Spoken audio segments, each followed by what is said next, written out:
Welcome to the talk show. You are joining us here at the Birmingham NEC. Let's go and take a look.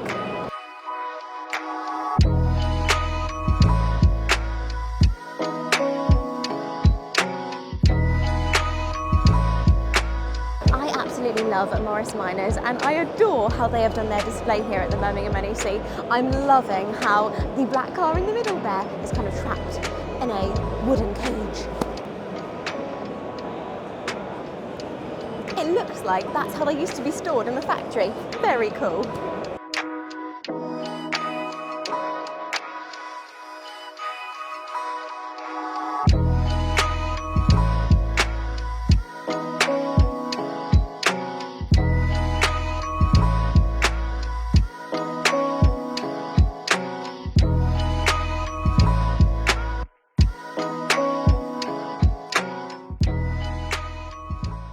I am here with Ben from Dad Cars. So Ben, you actually did a classic, Talking Classics for us a while ago. I did, yeah. You guys reached out really early on, so it's lovely to meet you, Molly. It's so lovely to meet you too. It's wonderful to be here, isn't it? It's wonderful to meet you and the team finally. Yeah. And so it was quite early on, as you mentioned, yes. When you did the Talking Classics for us. So you have come so far since then. So how has that kind of happened? Did it kind of just snowball and? Well, initially the motivation to do it and to capture the videos with my children was just that I thought, look, I can't lose at this because it's a lot of time, it's a lot of money to start a YouTube channel. But I thought even if it doesn't go that well, me and my children will have these videos to look back on in 20 years. So even if the video makes me 50p, I don't care, I've still won because I've captured these memories of me driving one of my dream cars with my children when they were young. Yeah. So, but I just kept doing it, and then, a lot of people, a lot of parents out there who are obviously like-minded and feel the same as well, that you should have an exciting car and use it to make memories with your children because Definitely. It's precious time, it's all a bit mad, really, but I'm just going with it and seeing where it takes me next. Well, it's fantastic. I absolutely love your stand that you've got here. I love the fact that you've made it so children friendly, which of course you would, which is brilliant. There's already children playing on the kind of player stuff you've got back over there, so it's really amazing. Yeah, no, that's it. Today, obviously Friday, so most of the children are at school, so we're not expected to be busy today, but I think Saturday, Sunday, I reckon this is going to be rammed. Absolutely. And the reason we're doing this is because, I attended the show last year, and I've attended loads of shows with my children, and quite often car events, car shows, they don't really cater for children. Obviously, you've always got those real petrol head parents who take their children along, and you get the children who are really focused from a young age. But a lot of children, they can find car shows boring, and I never wanted my children to associate cars with being bored. So that's why I did this, out of necessity, really, because I didn't want to come to these shows by myself. I want my 4 young children to come along as well, and creating a space where they can chill and do some fun activities. That was the motivation to do this, and it's going really well. It's fantastic as well, and like you say, chill. Coming to places like this can be quite overwhelming because there is so many people and so much going on, bright lights. So the place you've created is just wonderful. Yeah, that's it. Yeah, and if even if they're not walking yet, they're just crawling. If they're just stuck in a buggy or on a baby carrier for hours and hours and hours, they can actually just get out and play on the soft matted area there, bean bags. We've had parents nursing their babies sat on a beanbag as well and chilling out. So it's just a nice zone here, and and then we've got the treasure hunt. The classic car treasure hunts as well, because that's the other thing. As parents, they're like, I need to get them away from here because I wanted to go and see the cars. So we came up again. It's just a free sheet where you've got some logos of classic cars, and it's to encourage the children to go around and actually look at the cars, tick them off. That's a really good idea. If they do it, they come back and then they get some free sweets. So it's just making it fun. Amazing. And getting them to focus on the cars, and the colouring in sheets are classic cars. And again, I want to keep it all car themed. Yeah, that's the whole so idea. Cool. That's a really, really amazing idea. I love that because the kids love a treasure hunt. Yes, absolutely. Yeah. Love it. And you've brought a couple of cars today, so you've got your car here. Tell us a bit more about it. Yeah, so this is Renault Aventime, extremely rare car. But it's a wacky, crazy car that never really made sense. It never really made sense to me. I just loved it from Top Gear because I thought it was fun and a bit of a joke. But actually, it's a perfect car for children because it's almost designed for children, because the seat in the back is kind of raised up a little bit like cinema seating, so the children can actually see out, and obviously the pillarless windows, the glass roof. So when they're in the back, it's the ultimate I Spy machine because they can see everything. And it's just a crazy wacky car. And obviously I just let my children stick all of stickers all over It's it and amazing. stuff, just to make it more fun. So yeah, this is great, but it has broken. Oh no. Yeah, I got to the entrance yesterday after 3 hours of driving, and then it just emptied all of its coolant. And then I brought it in and leaving a trail of coolant, so I was very unpopular yesterday when they were having to clean it all up. But yeah, so it is broken. Hopefully somebody can. I'm sure there might be someone around here. There's got to Maybe. be, right? There's got to be somebody That might be able to help. Yeah, so fingers crossed, otherwise we're going to have to get it recovered. But the other car that we've got in the section is my dream car. It's the best car I've ever driven. I crowned it the Dad Car King, and it's the Ferrari FF. 4 proper seats, adults, children of all ages can sit in the back, with that naturally aspirated V12. It's just, there's nothing like it. The hairs on the back of my neck are standing on end as I'm just thinking about driving that car. It's the best car I've ever driven, and that is my dream for the channel for me. Is one day, if I can grow the channel big enough, You get yourself. I get a Ferrari FF, and I don't know how, but I'm going to get it one day. I'm very sure it will happen. It will definitely happen. And I absolutely love what you're doing. I mean, I did exactly the thing that you say you don't want parents to do. I go, okay, I've had a little girl now. I need to get myself a Nissan Qashqai. Did you get a Qashqai? I did. Literally, the Qashqai is basically the butt of all the jokes on my channel. It's the de facto go-to. I personally don't think the crossovers are actually as practical as everybody says. I don't think the boots are quite as big as people say. No, to be fair. The Qashqai's not that bad. There's some others that are worse. But I think, Molly, that you should swap that Qashqai and get a cool mum car instead, personally. Well, actually, it broke. So it didn't do me really very much good at all. Yeah. And I've got a little Mini now. Okay, so you got a Mini. I'm just squeezing her in there. So your Mini is your mum car now? Yes. That's a much cooler mum car. I actually did just have the wheels refurbished to black as well to make them a little bit more. See, look, here's the thing, right? I bet when you go and get into that Mini, doesn't it put a little bit more of a smile on your face than the Qashqai did? Oh my gosh, 100%. And when you're driving it around, even if it is a little bit more of a compromise, because it's a bit smaller, doesn't it make you more present in the moment when you're spending time with your children and you're actually remembering? Because that's the thing, when you become a parent, you're so busy and time flies by. Anything that brings you into being present in the moment is a wonderful thing, right? And if you're a car enthusiast, why shouldn't your car, just because you're a parent, oh no, I've got to get something boring? That's basically what my channel is all about. Each video is a video dissertation in my master's degree towards my master's degree in man maths. So yeah, basically that. I think there's a lot of partners out there who hate me because of an expensive to run car that's sat on the drive. But look, ultimately, if it's giving you pleasure, it's worth it. That's it. And if the children see that you're excited, they then get excited and think, wow, yeah, this is an exciting car. And then they start to build a passion in them. And like I always say, it's never been more important than this next generation to get them excited about the cars that we love. Because the line is being drawn in the sand, cars are changing, and everything that comes before, I think there's going to be a social debate in our lifetime. Right. Where the question is socially, politically, where they're saying, these old self-driven cars with no driving assisting aids and lane assist and all of that, and that are polluting the environment, should we get them off the road? So we need as many people in society to say, no, actually, I've got amazing memories. My mum with her really cool Mini, which we absolutely love. No, actually, no, we should keep them. We need that. We need this next generation to have passion that love for and these cars. So that's another reason why I'm doing what I'm doing with the events here, making it so it's approachable for more families as well. It's brilliant and it's amazing, and I guess you never have that kind of talk with the children going, are we there yet, in the car, because they're enjoying the journey. Exactly, yeah. And then when they say just something like, at a traffic light, and then they say rev it or something, if I'm just doing it on my own, I'm revving my engine, that's not very cool, is it? You think, oh, what are you doing, buddy? But I can do it now, and then if anyone says anything, I just say, well, the children wanted me to rev it. They wanted to hear the V12. Keep them happy. Yeah, do you want them arguing, or do you want me to be present and focused? Exactly, yeah. So, yeah. Amazing. Well, thank you so much for having a chat with us, and we hope to see you around soon.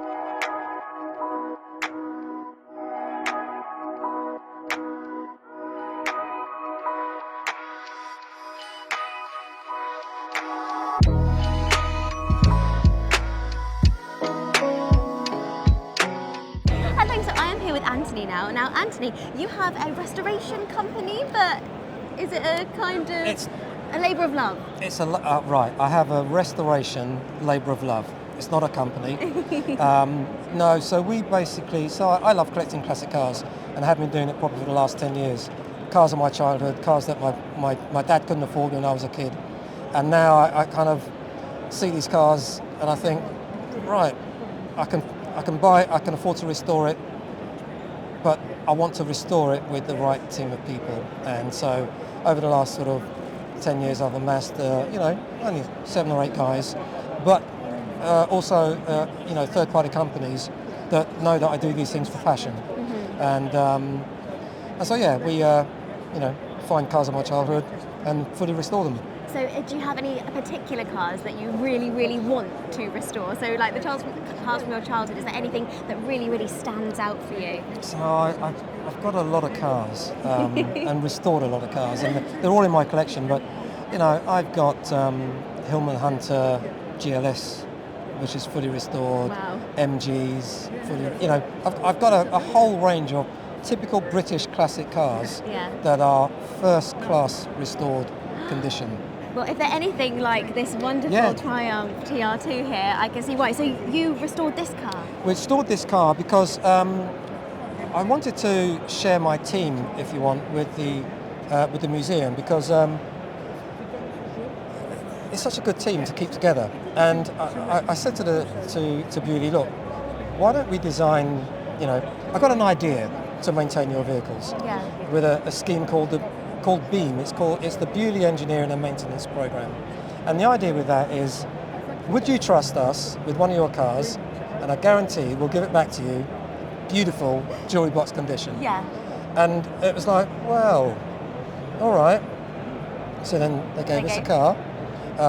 The part of the restoration or the recommission was sponsored by one of their sponsors, and whatever wasn't covered by the sponsor has been covered by myself, and we've ended up with a fully recommissioned, partially restored vehicle that is safe to drive, reliable, and is going to survive for the next 50 years for the next person to take it on board. It's beautiful. So you do a lot of work with Bewley now, the museum? I think Bewley are happy with what we've done. So we've got another car coming. We've got a Daimler 1904 coming as the next project, and I'd like to think that we'll get many more coming in our direction. But also, I'm hoping that we can spread the word to other passionate garages. That the problem is, when you run this as a business, it's very difficult to make any money out of it, which is probably why. Probably why a lot of the cars remain at the museum, because for us it's running out of one of my properties. I donate the property where we do the restoration work, and so really all I've got to do is cover the salaries for the guys who come and work and enjoy doing what they're doing. So it's different to running the business, and that's why I can afford to do it, I suppose.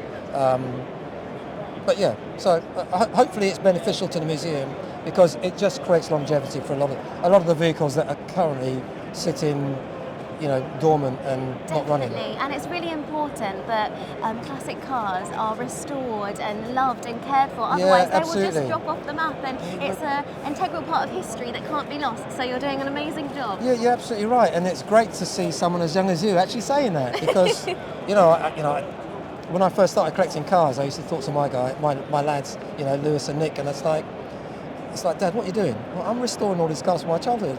And they just looked at the cars as, oh, right, Dad's got another old car. 10 years later, they're like, wow, that's beautiful, Dad. Yeah. That's beautiful. Definitely. And even Lewis now loves my Mark 1 Mini Cooper collection. I've got a 1071, 970 and a 1275. Original one-owner cars that I've fully restored. When I started them years ago, there was no interest. Now, Lewis and Nicolas, Dad, those cars are amazing. And they're now growing into loving the classic cars.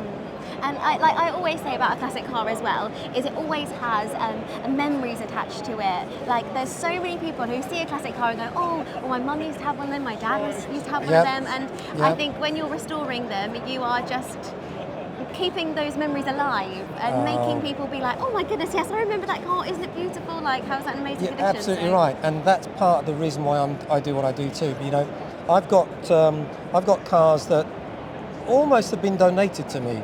You know, I've had people, you know, through contacts call me up and say, there's a deceased estate, the lady's got this car, it used to belong to her husband, and I say, you know what, give the car to me.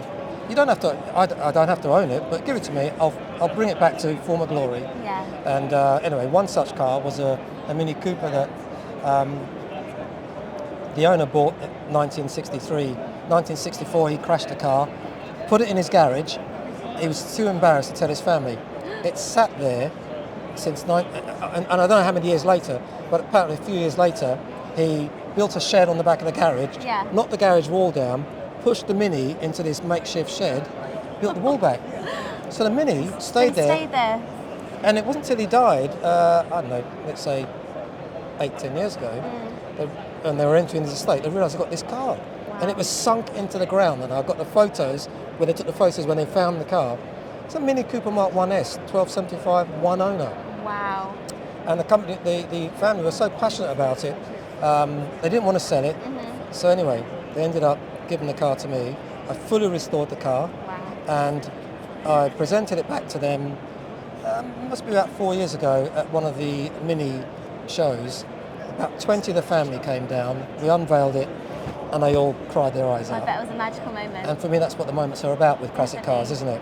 And the things trapped in, it must have been like a time capsule as well. It was really unbelievable. Wow. Unbelievable. But we brought it back to former glory. It takes pride of place in my collection. So I do things like that. It's, you know, not for profit, not for reward, but for the memories and the respect for people who had these things, don't know what to do with them. And that's a little bit what the museum do as well. You know, people gift these heirlooms and cherished possessions to the museum, and they say, you know what, we'd rather you have it than it go to an auction and somebody just profits from it, and the whole emotional feeling about it gets lost. At least at the museum, it carries that emotion and the memory, and that's what I love about it. Amazing. That's what I love about classic cars. Yeah, well, I can't wait to then when we go and visit Bewley Moor, see more of your See work more of there. our work, yes, yes. But thank you so much for chatting pleasure, with me Maureen, this pleasure, afternoon. pleasure.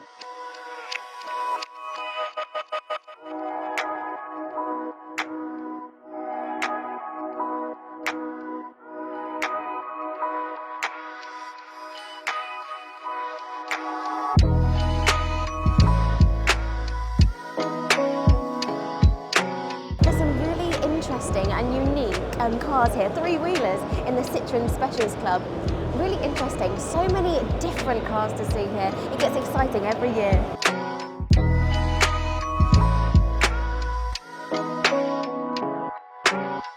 We now see the lesser spotted rob going back to his natural habitat.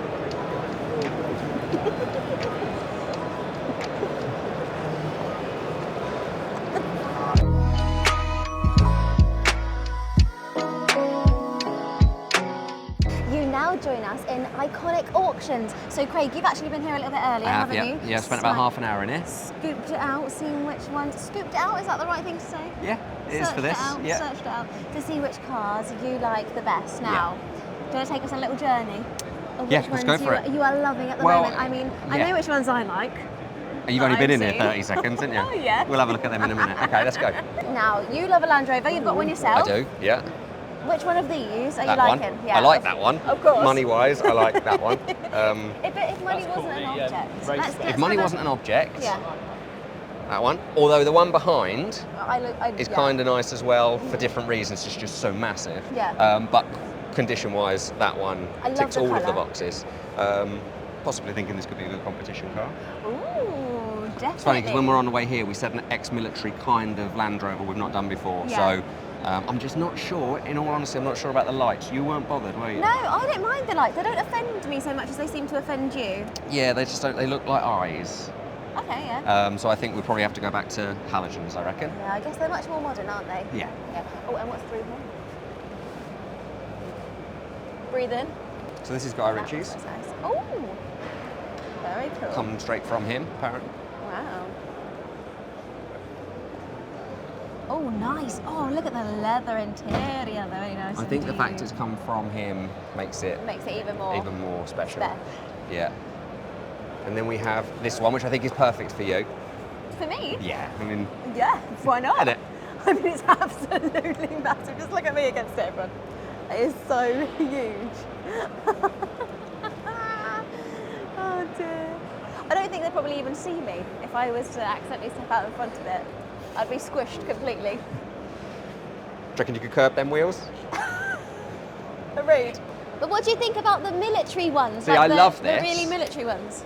I would love to do one of these. Possibly not. I'm stuck. Possibly not this as Oh, a competition car. But Ideal though for the school run, isn't it? for the school run. School run. Can you imagine though, like back actually in the war, like being on one of these and Yeah. having the control of like the weapon? Goes with my jacket as well. So they're the kind of like Land Rovers Yeah. that you're loving, but Yeah. what other cars are you Okay, thinking? should we head down this way? Yeah? Okay. I like that Mercedes too. I like that one a lot. Yeah. I love the colour. It's my favourite car, that. My favourite car of all time. Really? Is that car, yeah. Would you not want that one then? It was left-hand drive. I would have Oh, a yeah. right-hand drive version. Can't afford a right-hand drive version. Can't afford a left-hand drive version. So, So it's out. so no is the answer to that. No, I we don't won't want one have anymore. No. Oh, I've seen one that I want. I love Ah, little Beetle. this Beetle. Nick behind the camera likes this Beetle too. I love this Beetle so much. It's my favourite colour. It's little. I love the roof rack. I just love everything about it. And the white, on the tyres is so lovely. Oh, that See, I really like lovely, isn't it? this. that is lovely. There's a 1602, it's only on 3,000 miles from new. It's kind From of untouched. new? Yeah, well, we think. It's not guaranteed, I don't think, but it's got some little imperfections here and there. Black is not the best colour to keep clean anyway. Obviously, when it's clean, it looks nice. As soon as you touch it, you see the marks, but I really like that. That was one of the reasons why I came in, was to have a look at this car. Lots of people like that one, though. Yeah. I can see why. Yeah. I mean, normally I wouldn't think that a BMW would be something that really stands out to me, but that. See, I like a BM. I like a BMW and I like a lovely. Mercedes. It's the colour more for me that catches my eye. But And then the blue Aston over there, you I didn't didn't like like. because it was too garish. Yeah, that was too much.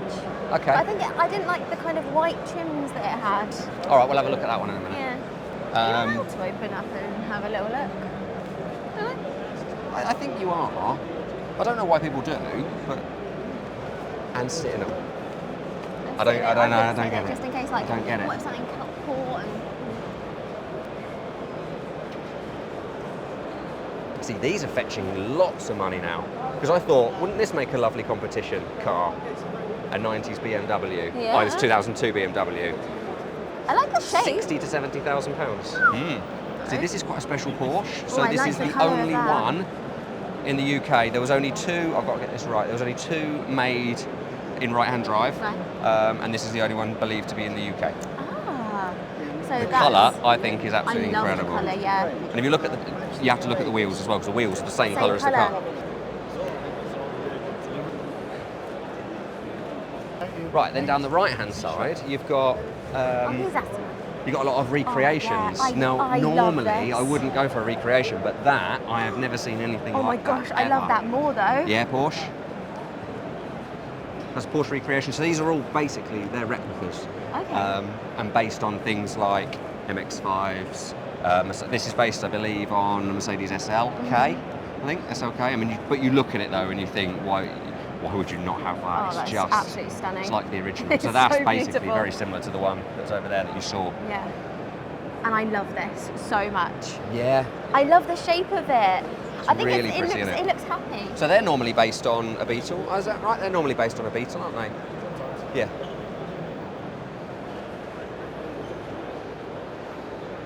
They don't even have any like prices on them. They're no reserve. They're all no reserve. Oh. I don't know if it's one person that's got the entire collection. They've called it the Recreation Collection here. Oh, You very okay. rarely see this many cars that are replicas, so I'd imagine they've all come from the one place. Very nice. This Ooh, is another that one is which will be interesting lime green. because this is apparently unrestored, being sold with no reserve. So in Unrestored? theory, I think a lot of people will come for this car, thinking they might get it for a bargain, but there's a lot of people thinking they might get it for a bargain. I think this will go for really, really strong money. Wow. Might be wrong. That's it, I think, in here. Wow. There was one more car that I liked, but you're going to know what it is. It's a Fiat 500. It's bright yellow and it's got blue racing stripe down the middle. It's so cute. Look at it.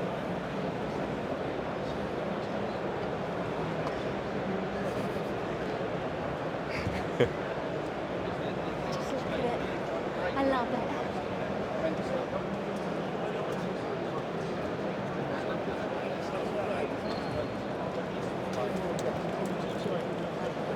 It's only 8 to 10. Yeah, but it's left-hand drive. Do you want to be driving a left-hand drive car?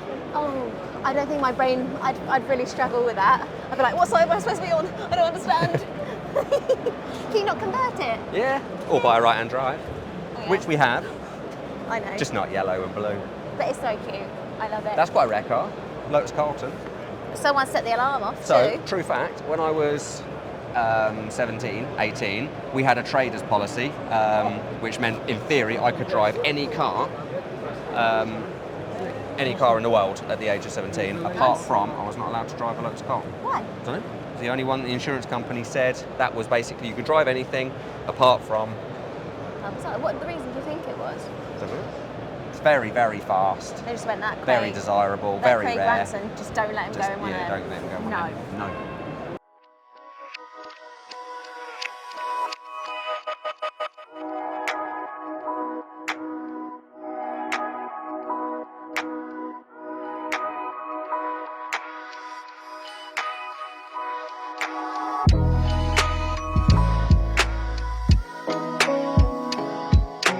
Behind me is the Crayford Convertible Car Club, and we have a Lotus Cortina convertible.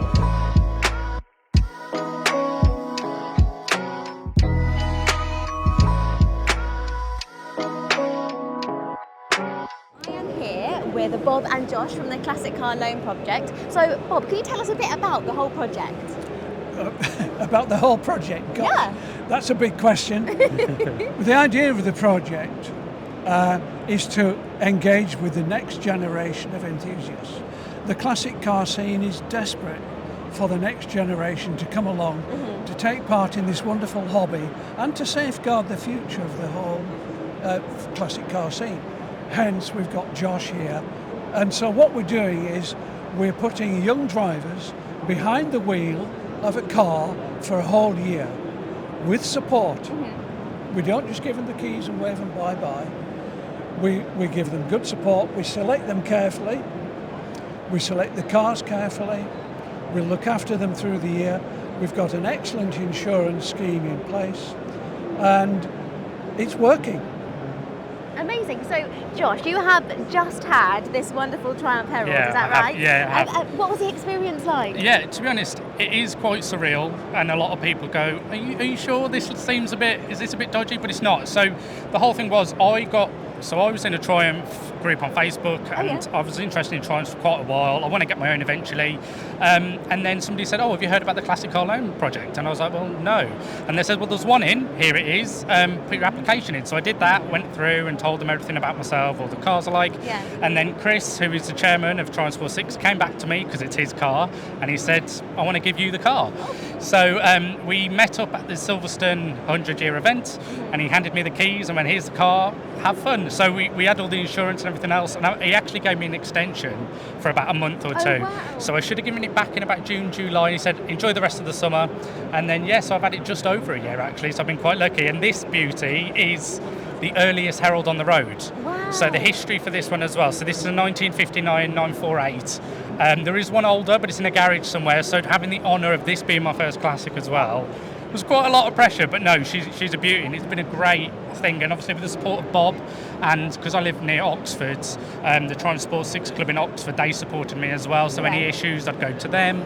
They'd help me out, and we'd all meet up and have a chat. And it was really good, to be honest. It sounds absolutely fantastic. Was it a kind of easy process for you to be able to apply? Because I know you said you Yeah. So all it was just a little application form. You'd say about yourself, what your interests are, obviously which cars from the list of that they've got, what you'd be interested in and why.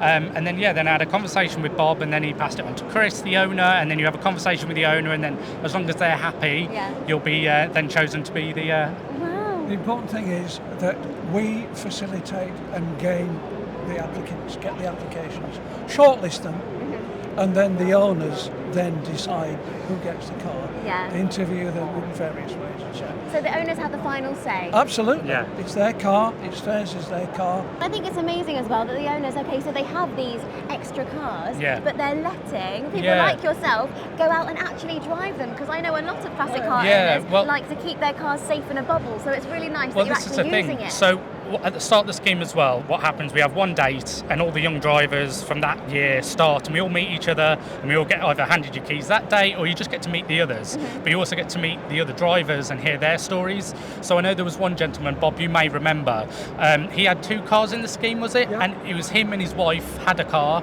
Unfortunately, she passed away, but he didn't want to sell the car, so he put his car and his wife's in the scheme. And it was a young couple that had the car and everything else, and we related that much with them, he sold them the car. Oh, how lovely. So he's passed that story on. Yeah. And the whole car, it had a log of everything that had been done to it, and the young driver carried that on. And then, that story's now carried on, and he's sold the car on to a young driver, so he's got a classic now. That's amazing. And the stories you hear, and there's another guy who had the Morgan in France. That story's amazing as well. He was in the magazine. It was a Morgan, wasn't it? Correct. Yes. The guy had one of our group has a Morgan 3-wheeler on loan, and like all the others, he wrote an article for the club magazine.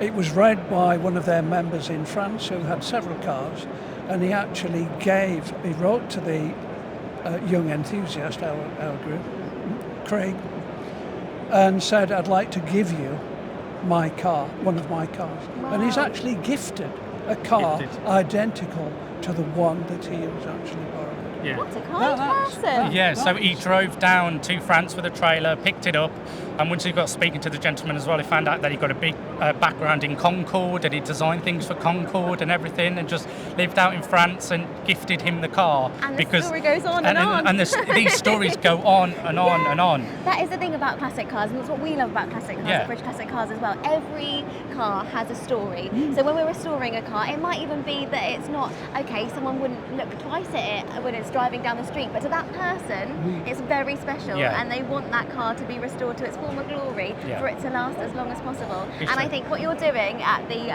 Classic Car Loan Project is fantastic.